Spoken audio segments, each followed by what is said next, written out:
السلام علیکم ورحمۃ اللہ وبرکاتہ۔ بیڈ یا بستر پر دسترخوان لگا کر کھانا کھانا جائز ہے یا نہیں؟ اور اس طرح سے اگر کوئی کھاتا ہے تو کیا اس طرح سے کھانے سے گھر میں بے برکتی آتی ہے، گھر سے برکتیں اٹھ جاتی ہے؟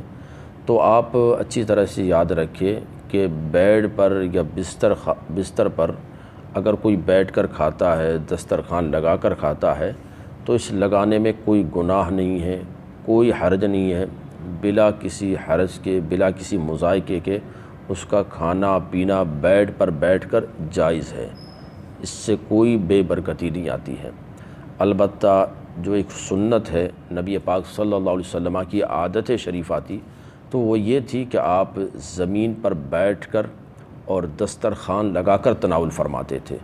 تو ہمیں اور آپ کو بھی اپنے گھروں میں اس سنت پر عمل کرنا چاہیے، زمین پر کوئی چیز بچھا لے، اس پر دسترخوان لگا لے اور پھر اس پر جو کھانے کی ڈشیں ہیں، کھانے ہیں، ان سب کو رکھ کر اور سارے گھر والے اکٹھے ہو کر ایک ساتھ کھائیں تاکہ ایک دوسرے کی طبیعت کو بھی پوچھا جا سکے، ایک دوسرے کے ساتھ کچھ بات چیت ہو سکے اور گھر کا جو ماحول ہے وہ خوشگوار رہے، اچھا ماحول رہے۔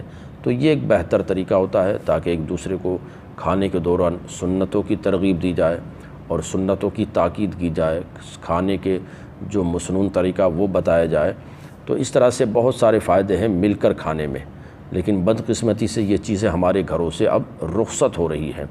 تو نبی پاک کی عادت کریمہ یہ تھی کہ آپ زمین پر بیٹھ کر تناول فرماتے تھے۔ تو زمین پر بیٹھ کر تناول کرنا، اس میں بندہ ایک تو تکبر سے بری ہو جاتا ہے، ایک طریقے سے بندہ کیا ہے، ہر طرح کے بڑک پن سے بری ہو جاتا ہے۔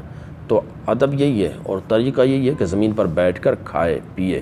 لیکن اگر کوئی دسترخوان پر بیٹھتا ہے، اگر کوئی بیڈ پر یا بستر پر دسترخوان لگا کر کھاتا ہے، اس طرح سے ڈائننگ روم بنا ہوا ہے، اس میں ٹیبل کرسیوں پر بیٹھ کر کھاتا ہے تو یہ بھی کوئی گناہ نہیں ہے، بالکل کھا سکتا ہے اور کھانا اس کا جائز ہے۔